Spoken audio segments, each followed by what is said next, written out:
Well, thanks for joining us for this video where we will be talking with Donna Ferguson, who I will let her introduce herself, but she is the Canadian representative for Classical Conversations.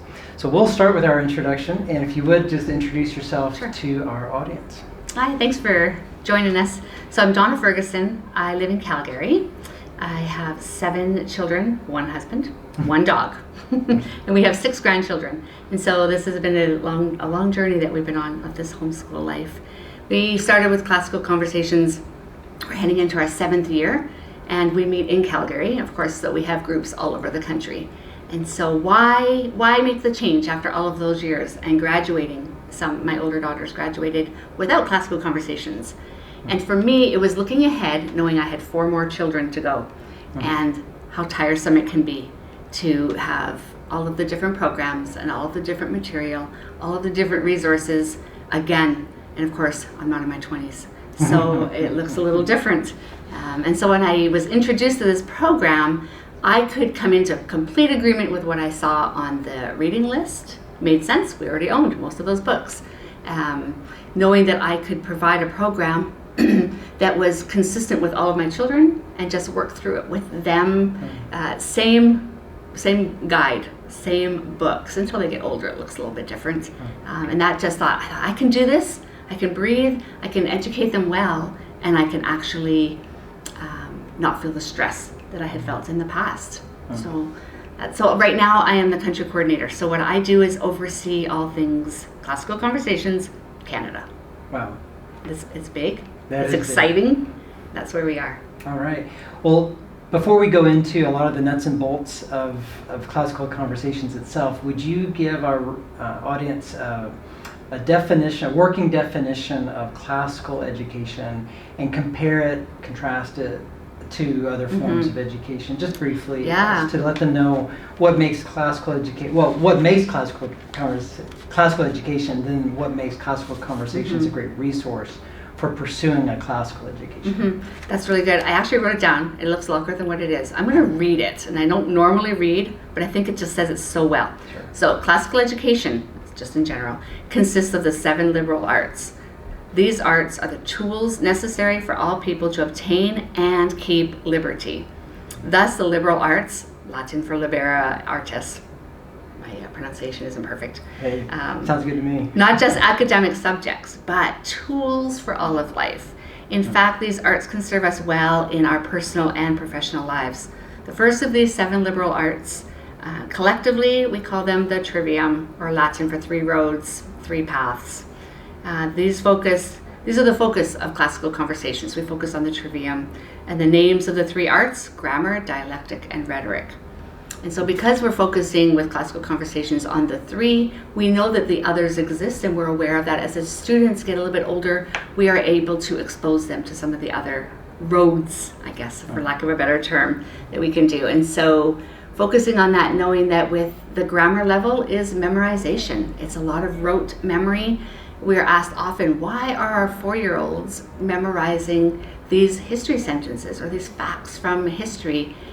Because it becomes part of who they are. It becomes a foundation of their education, so that later when they're reading a book that talks about one of those geographical places, it's familiar to them, right? It's just familiar, so they're already one step up because they're familiar with some of the terms.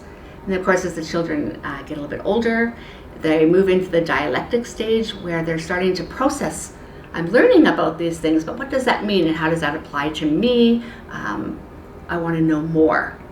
That's where the question really starts to expand with the students and with the parents too. We can have really beautiful conversations. The why is no longer a tiresome word.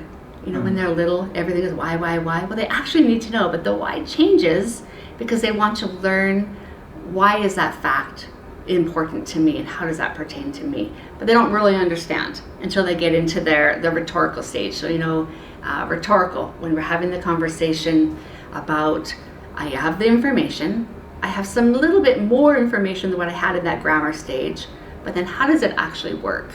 And having my son just graduated this last year, when they're teens, they don't don't always understand what they have their hands on. He came home one day and he's telling me about a conversation and about how he was able to look at the information that was being discussed at a different level and say, oh, so there's a fallacy here, and this means that, and he was able to take the step back and view the conversation or the disagreement that had occurred from a different perspective, because he had a foundation of the grammar. He knew some of the information. He was able to think it through in a way that I'm not sure that that most of us learned to do. I certainly didn't. Public education did not learn to think things through until I got a little bit older.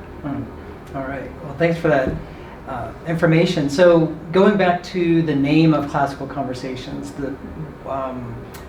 what kind of conversations are we talking about that would make up a classical education, and specifically from your organization,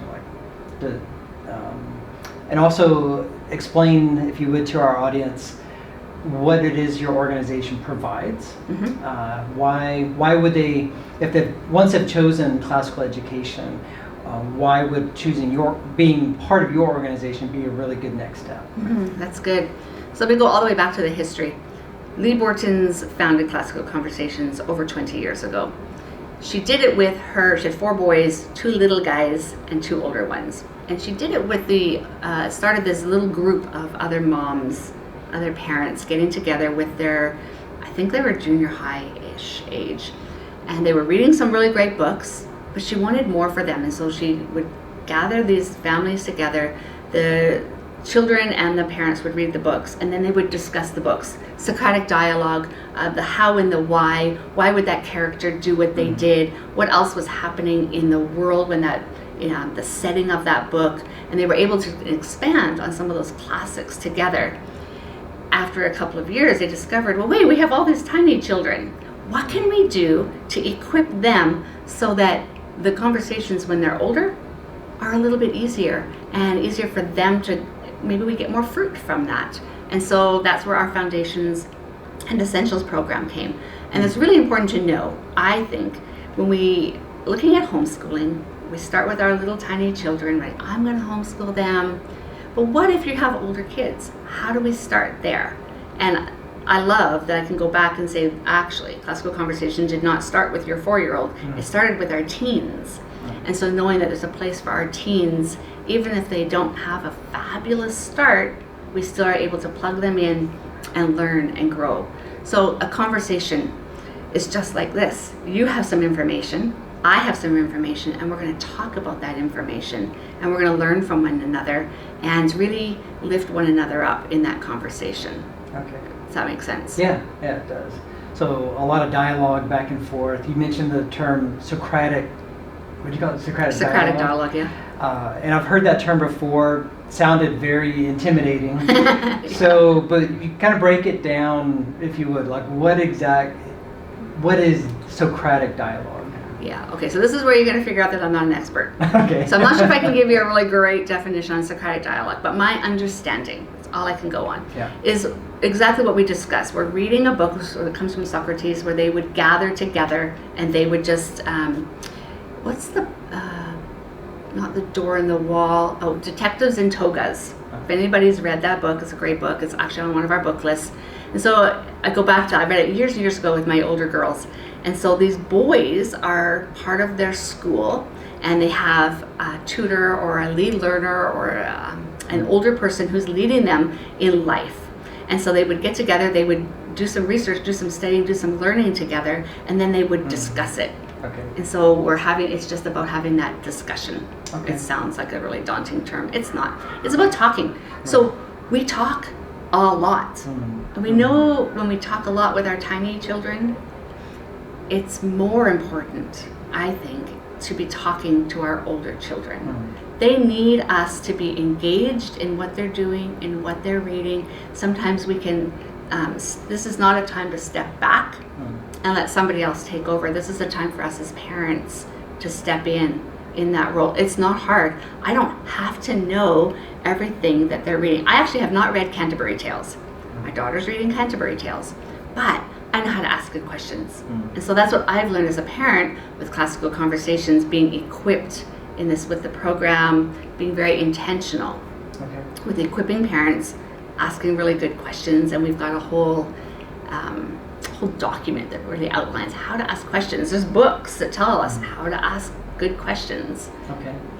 So getting back to Classical Conversations as an organization, would you then say to our audience that your organization not only focuses on the teaching side for the students, but also equipping the parents to step into a classical education where oftentimes a parent has no, like myself, I have no background in classical education. So there's a training portion built into Classical Conversations. Is that true? Yes, it is. It's at the forefront, and we continually keep it at the forefront. That the parent is the teacher, okay, right? Not the school. I know our schools, our facilitators, they're wonderful, but they're not the teacher. Right. I am. I am the teacher of my children. You're the teacher of your children. Teacher. Yeah. And that role stays very purposefully in position with the parent. They're the one who's responsible for the raising of these students, these children, and so we are very intentional. So how do we do that, though? We need to make sure that the parents actually have the tools that they need to be able to provide this program or any program to their children. So weekly we meet. So the program is designed to have the 3 C's: classical, Christian, and community. And so community is the part where we get together once a week. And so we have our children in the program together. They will be learning together some new material and doing some memorizing, and we're learning it right alongside them. So really what we're doing is reclaiming our own education. And so whatever I didn't get, which was a lot that I did not get, the more I know, the more I don't know. Right. It's very humbling. So I'm being equipped and I'm reclaiming my education, but I'm doing it right alongside my kids. So I don't need to sit at the table with them and teach them, although that happens too. I'm going to sit at the table with them and I'm going to learn with them. And so that is really I think that's really, for me, it was one of the key parts. Because I don't want to just hand my children's education off to somebody else. I want to keep a handle on that. I want to be a part of that. I want to be engaged with them. I want to actually like my kids. I want them to like me when they're adults. Sure. That was a goal of mine. One of my goals in life. So we do that. We also have parent practicums that run through the summer all over the country. It looked a little different in the last couple of years. But we've learned to adapt to the digital world, so that's really exciting. We can equip more people. And so a parent practicum, you would come, you would attend. In the past, we've had camps for the children. The last couple of years, this last 2 summers, we've not been able to do that for obvious reasons. So it's took a little bit of a turn, and it's been really exciting. So the parents will come, attend a parent practicum, learn about the classical model, learn about the Trivium, the Quadrivium. This last year we were focused on writing. Last year, the year before, was reading and how to read a book. It's actually the title of a book. That's a good one. How to write and how to write well and how to teach our children how to write. So those are the focuses. But I was equipped as a parent. From the speakers who are brilliant at what they do, are able to communicate really well. And so then I can go home and implement what I've learned. The other way we have to equip parents regularly is podcasts. And so there's a free podcast channel, Classical Conversations podcast channel, and they're short little blurps, maybe 20 to 30 minutes at the most, of just how to do this and how to do that. So some of the ones in the summer were how to learn Latin together, how to read a book together, how to explore the outdoors together. And the presenters were giving some little tidbits for the parent then to take home. Okay. So, yeah. Well, you spoke of Latin, and I know for me, I don't know Latin, so if I'm a little nervous about jumping into classical education, that might be a stumbling block for me. So would you talk about those things that might sound more intimidating than they really are? I think it all sounds intimidating at first. Okay, Latin definitely still intimidates me. I'm not gonna gloss that over. My kids are way smarter than me. But remember that the goal is to equip the parent, who then equips the children. I mean, we have lead learners that help with that. And so if you remember, I don't have to know all of the declensions and have them all memorized in order to translate something.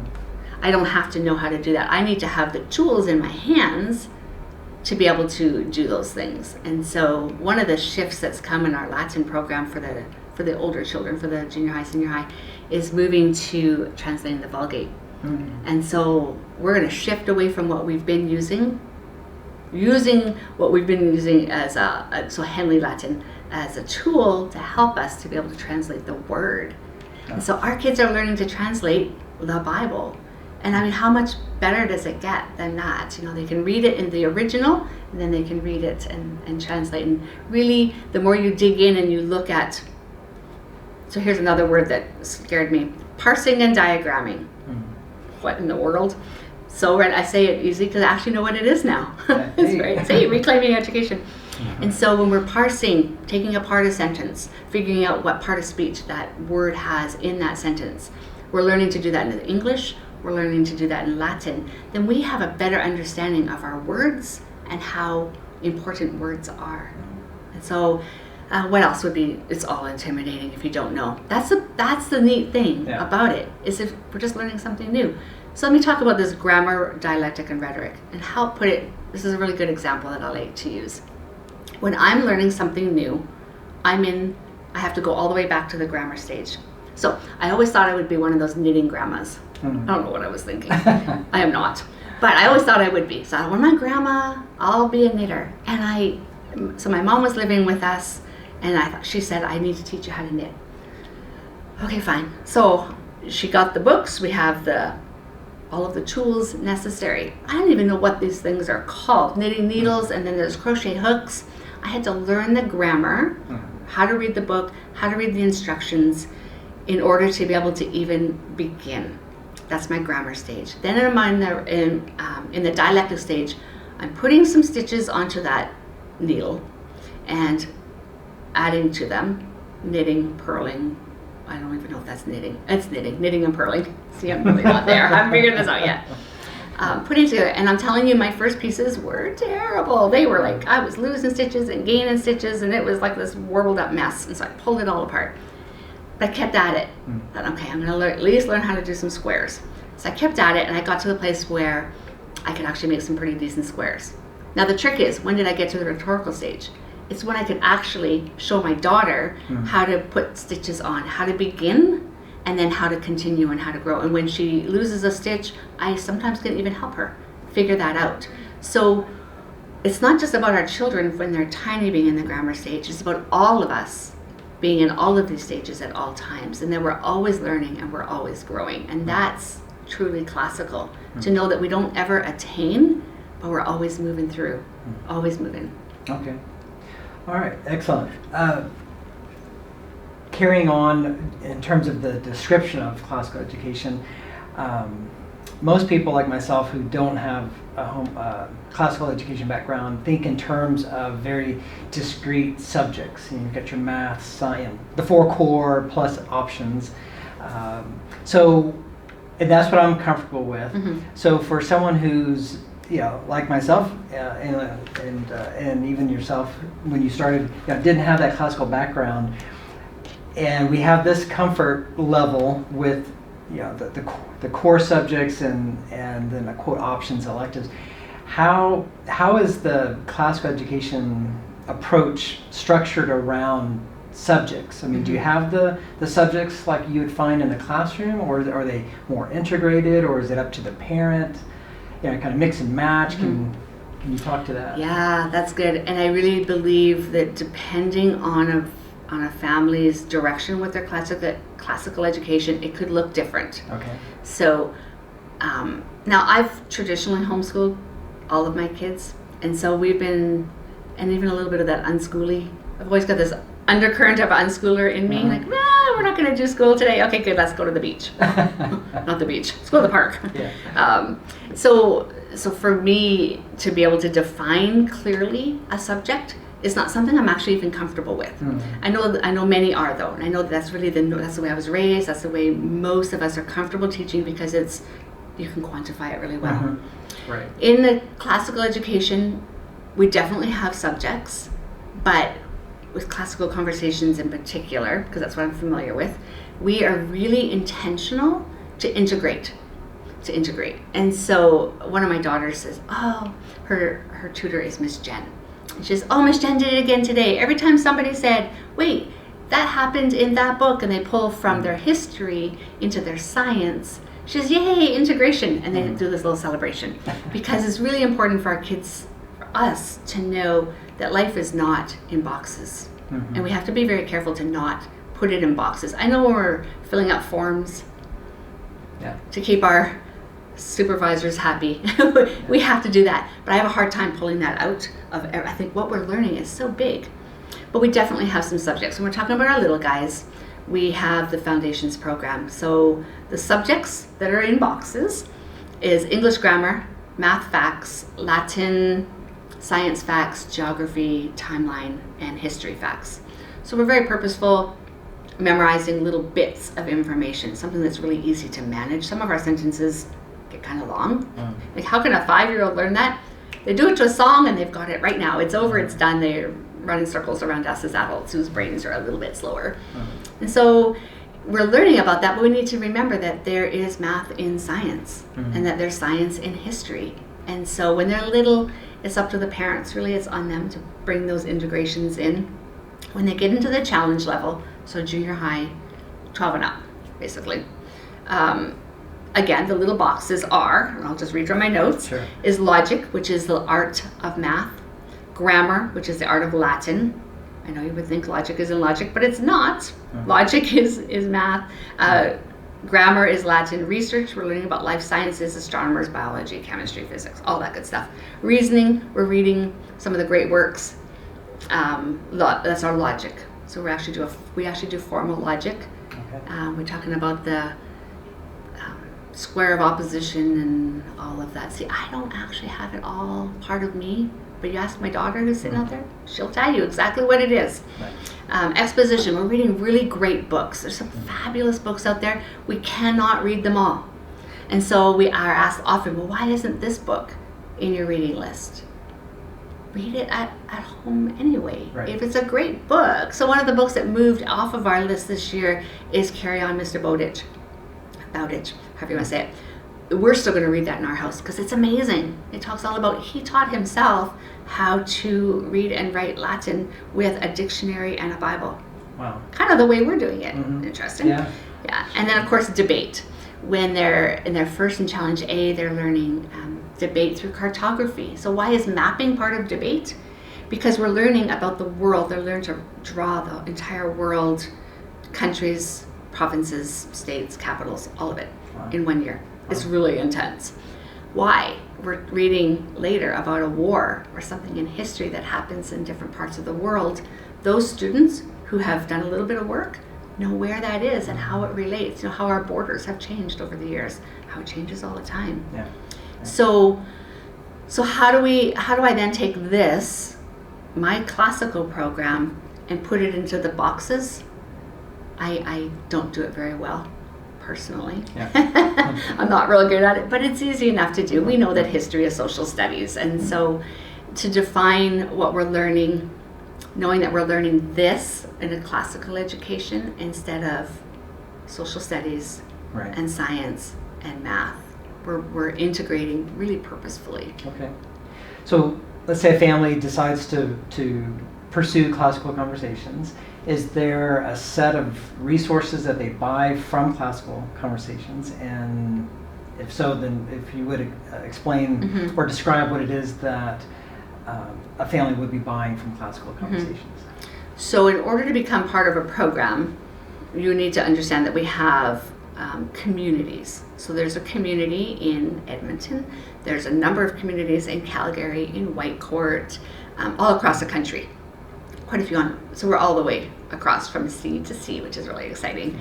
But to be part of that group, you need to find, and we help you, right? So they'll send us messages and who's the leader of that area, and we help connect them to local, close to them families that we're doing community with. So we've been part of a community then, so that means you're meeting once a week. The other days of the week, you're working on your own at home. Lots of different ways to attack that. As many as there are families, that's how many ways right? My approach is very different than what your approach would be. Resources, though, we work really hard at making sure that our resource list is not exhaustive. It's not really long. So we have, for the foundations program, so age 4 to 12, we have one guide, has all 3 cycles. We do a 3-year cycle, and it's one book for all of your children. It's not a consumable. We have access to printing all kinds of worksheets and whatever you would want to do, but then again, that's going to suit your flavor. We're not a workbook family. We do some. Little girls like to fill in blanks. I don't know. My son did not. So whatever suits your family, but really the foundational books that you need for foundations is the Foundations Guide and a tin whistle. I know. Some people like me, hide them when tin whistle season is over. Not now, they're big. But when they were little, because, wow. So they're learning about basic music theory. And they have to have their own because we can't share those. Even in the pre-COVID world, we weren't sharing those things. Right. There's lots of book lists to be able to add to your program. You need to have a math program as well. Students need to learn a separate math program. We have math in it, but it's not a full complete program. Okay. And then when they hit age 9, they can do the afternoon part of the day, which is called Essentials. Love Essentials. It is a full, complete English language arts program. Wow. So there's Essentials of the English language. We have a guide for that, one per family. We just got a new guide this year, but I had the previous guide for 5 years, right? So I used it for all of my kids coming up through. I only have one more left to go through the Essentials program. So we have a guide we follow through, and we're following through that guide in community, right? So you're not just all on your own. You're being coached. That's a great word. Coached along the way on what to do and how to present. And then, of course, take your own family flair on that. So the other part of our Essentials program is Essentials of the English language. We use IEW source text for our writing. So they're going to learn the Institute of Excellence in Writing. Okay. So they're going to learn to do keyword outlines and write all of the different types of essays that come with them. So we don't use the whole program, we just use the source text. Cycle 3 is country specific. So we did Canadian this last year. It was great. We learned all the Canadian history, about some of the great Canadian artists and composers, and it was a good year. And then the other part, we built in this math review game. And so when we first started, I thought, who in the world is going to want to play math games? Clearly not me. The children start right from the beginning. When's math games? When's math games? Because they're building their skills. Right. They're practicing what they know, learning a little bit here and there. It's not their math program, but they're playing this sometimes competitive, sometimes not. Depends on the students. If they're going to cry, we don't let them cry. Okay, so yes, foundations, the guide and the tin whistle. For essentials, the guide, the source text. That's it. Okay. So Donna, would you list out some of the advantages for classical education? Advantages, so many. Or to add to that, not only advantages, but what's something that makes classical education unique? Like, how is it different from other methods that are out there? I love it. That's a great question. So we understand how children develop, and that they develop very similarly, right? There's a natural bent in children, a curiosity to learn. And so that's why they start with questions. But what is this? And name this. And describe this. And what is that? And what is this? So we're talking about naming as one of the key tools. There's 15 tools that we use, and naming being one of them, especially with our little ones. I talked about that with the learning to knit. I had to learn to name those materials that I needed to be able to do that before I could actually do it. And so we know that they naturally are curious and they naturally want to learn. And so all we're doing, the classical approach, is really going on with the way that we naturally learn. So we begin by filling them full of all of that information, the grammar, and then, okay, if you've had some children or you've been around kids for any length of time, you know that when they hit that 11-year, 12-year mark, Dorothy Sayers wrote an essay, Lost Tools of Learning. And if you want to look that up, it's brilliant. You can get it online. But she talks about 3 different stages. One is the poll parrot, when they're in the grammar stage. They're just repeating. They repeat. sometimes things you don't really want them to repeat, right? So be careful what's on the radio or that comes out of them. Then they move into the dialectic stage, or that's what we call it, or the PERT stage. So you know that little preteen that is like, I know all that, you can't tell me what to do. They're that way on purpose. God made them that way. They aren't really naughty little children. I say this with I have 2 batches of children. So I have my older girls and then my younger ones. We have an 11-year gap between number 3 and 4. Wow. That's how I have so many. That's how I cannot be 20 anymore. And so I know with one of my older ones, that girl, she challenged me every step of the way. She's the one who's most like me. And I thought it was disrespect or lack of compliance. No, she was just genuinely more verbally curious than the others. And so I had this chance for a redo with these 4 younger ones that aren't that young anymore.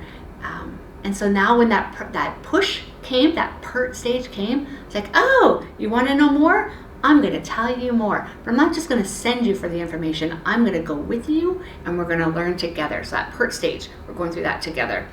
And then as I get a little bit older and you can see the shift come, you've got kids that are a little bit older, they start to like, oh, I get it, and I'm going to take that on for me. And so it's poetic. They're able to verbalize beautifully. They're able to recite information that they've learned and inspire others. And that's how you know they've come through all those stages. They're already wired for that. This program is nothing magical. It just follows the way that they already learn. Nice. And any classical model should do the same. Okay, excellent. Well, speaking of the classical model, you brought some resources here. So you can tell us what it is that you brought. Yeah, so I just pulled out the one. This is the Foundations Guide for our 4 to 12-year-olds. All 3 cycles in here, all kinds of helps and resources. And I don't know if you'll be able to see it, but really 1 week, 1 page memory work. Simple, easy to find, easy to read, easy to navigate for the parent and for the student as well. But here I've got these extra resources I brought. So this one here, Classical Education Made Approachable. You can buy these on the bookstore. So you go to the website, canada-cc.ca.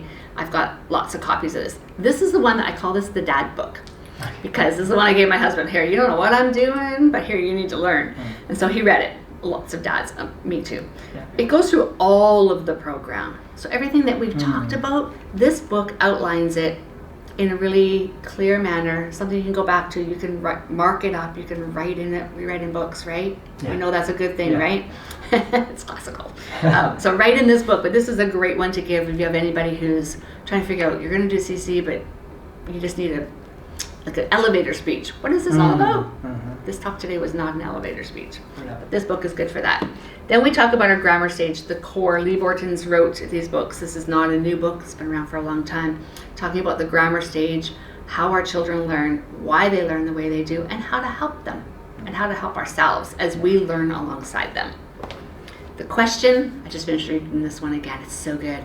All about all of the different types of questions, right? We're talking about conversations, but we need to learn to ask really good questions of ourselves and of our students, of everybody. But have our children learn to ask good questions so that they are wondering, why is the world the way it is right now? And what got us here? And how do we get through this? And there's lots of answers in that. It's brilliant. And then the conversation, because we're moving a lot, grammar, dialectic, rhetoric, right? So the conversation, how to have those beautiful conversations with our teens, with our older kiddos. I mean, it's not necessarily, it's good for the little guys, but really the little guys are still down here. But if you got anybody that's a little bit older, read this. If you only read these books and you never do CC, you're going to be so much further ahead, even from a parenting perspective.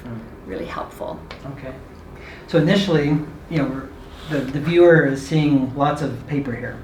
So obviously they're not going to have to do everything, read all of this all at once. Nope. So little bit, little bite by bite, they're going to eventually go through this.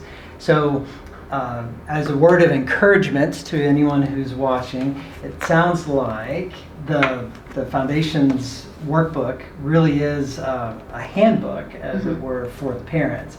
There's a Monday to Friday type scheduling. Now, is that for the whole school year? Like Yep. Monday to Friday. Okay, so Monday to Friday scheduling. It's mapped out. You're not having to reinvent the wheel. Others have gone before you and written it down so you can follow.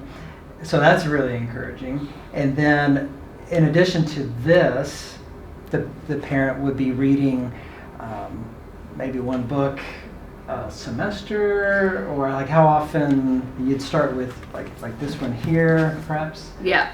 To get started. Yes, this would be a great one to Commitment start level. with. Yes, right, just to get an overview of everything. But then really it depends on where you're at with your students. Okay. Right, if you're jumping in with a high schooler, Mm. you're going to want to get right into the conversation, like where are we, kind of Okay. get caught up, but then go backwards again. Yeah. Yeah. It's- So the encouraging part is it's mapped out for you, Monday to Friday for the whole school year. But then you're not left alone even with that. You've got a wealth of training resources for the parent, so that you're equipped and you don't feel like you're adrift, right? Like you've bought a workbook, but now what, right? Great workbook, lots of information, but then you have the bigger picture as well to learn. So I would say this is an upfront investment of your time, but then the dividends pay out over a lifetime of your children. So there is some homework for the parent to do, and it is a foundational type homework. So once you have that foundation, then of course, which always takes the longest time for anything, laying that foundation. But once you've got the foundation, you build on it very soundly and not quickly, but you're not having to relearn stuff every single day, every single time That's you right. look at something. So yeah, so I would definitely encourage all the families to at least reach out to the Classical Conversation website and then to you with specific questions, and then take advantage of those open houses that you mentioned as well. So, Yeah. All right. Coming to a community near you. Perfect. Yes, that's right. Thank you. Yeah. Appreciate your time.